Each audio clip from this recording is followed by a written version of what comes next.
The Local Show, sponsored by Victory in Motion, home of knee repair, not knee replacement, on News Radio 570 WSYR, on 106.9 FM, and live everywhere on the iHeartRadio app. The Local Show features in-depth conversation with business owners, employees, and influential business leaders throughout Central New York, exploring their successes, challenges, and reasons for doing business right here in our growing community. The Local Show is produced locally by Zoe Advertising. Now your hosts, Tom and Steve. Welcome in. This is the 2025 pre-Christmas edition of The Local Show. I'm your host, Steve Roberts. That's right, Tom's not here right now. Along with my friend, George Powers. Hello, Steve. Hi, and good morning, Steve Tom. George. Do I call you Steve Tom? No, or just Steve. This is my turn to talk. Be quiet. But hey, look, Liz is here from ALS. How you doing, Liz? I'm doing great. Good morning. Good morning. So what's new, wild, and exciting in the world of ALS and Liz? Oh my gosh. So in the world of ALS, I don't know if we talked about this before, but I can say that there's a new drug that's been on the market. It's called tofersen, and it is a drug that's actually targeted. It's an antisense technology, which is a fancy way of saying designer DNA drug that is targeted to a specific genetic mutation that we know causes ALS. It's SOD1. Now, it's a small number of people who have this genetic mutation, but the miracle of this drug is that we are seeing that it not only slows progression of ALS, in some people it is actually restoring function, which is something that we did not think was possible. Oh my goodness. And so now we know it is possible. There's another genetic mutation called the FUS gene, and there's a drug called jacafusin that's in trial for that, and we're seeing the same kind of result. Oh, wow. So after all these years, we're getting on target of where we need to look. So this is a drug for someone that's been diagnosed with ALS. It's been diagnosed and they have a specific genetic mutation. But So again, in the world of research, we didn't think it could happen. We thought maybe we could slow progression. We thought maybe we could stop it. Never did we think people could regain function. So and this- that's what we're saying. Even stopping or slowing it would have been wonderful. Absolutely. So now we have a couple of drugs on market. There's Radicava that came on in 2017 that also slows, and that's more for general use. But what we're seeing now for people with ALS is there's starting to be options and treatments that we didn't see before, and that's changing the face of ALS and also changing where we're looking, because we now know that people are going to be living longer with ALS. Technology is absolutely helping with that as well.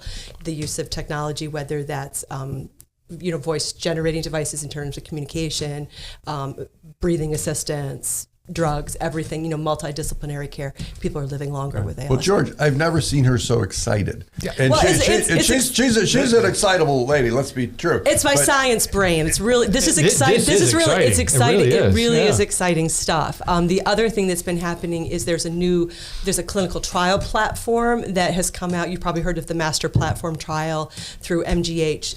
SUNY Upstate is part of that. And the point of this kind of trial platform is to speed the time through the drug development. And so again, we need to be, getting people on drugs, getting people in trial, and get this research accelerated. And that's what we're doing, accelerating research. Sometimes it feels like, okay, we're trying to get a cure, and this is with a lot of diseases and situations.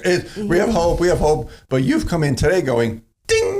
We have hope. And for other neurodegenerative diseases, also like in the Alzheimer's space, like they have a drug as well. And so what helps in any of these neurodegenerative diseases will help with all of the neurodegenerative diseases. That's another place we're looking is like the proteins in the brain, and you've probably heard of that too, like with Alzheimer's and Parkinson's and those kinds of things. So we're finding out where we need to go. Before the Ice Bucket Challenge, we didn't know where we needed to go. Now we do. Oh, that's amazing.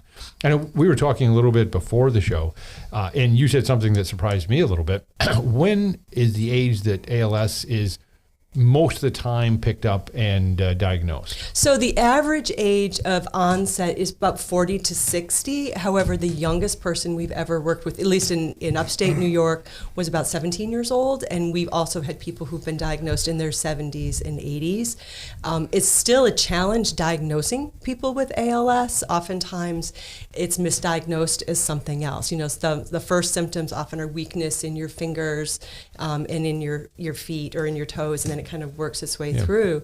And so people often go to orthopedics, they go to sports medicine guys, they go to their general practitioner, and they don't know what they're looking at. Yeah. And so one of the things that we're also been doing is working with neurologists and the ALS clinics to think about ALS. We actually have a Think ALS tool that we use with the clinics, and it has, like, if you've got this symptoms from column A and you've got these symptoms from column B, and you don't have column That's C. scary, though. You look and go, it's like part of me goes, do I want to go on there? Because every time I go on Google, whatever disease I'm looking up, I have. Right.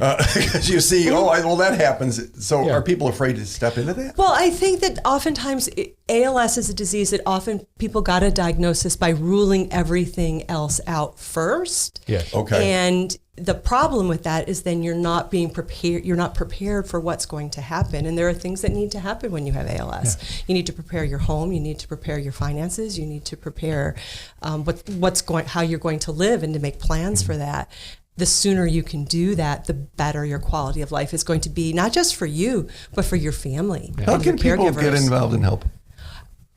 You can go to als.org, and there you can click through our website, and you'll see places where you can donate, you can volunteer, you can get involved with us. Our website is geolocated, so if you are in New York State and you do that, it'll bring you right to the New York State. And you have, you're like a big shot in ALS. Your territory is like over millions of people, right?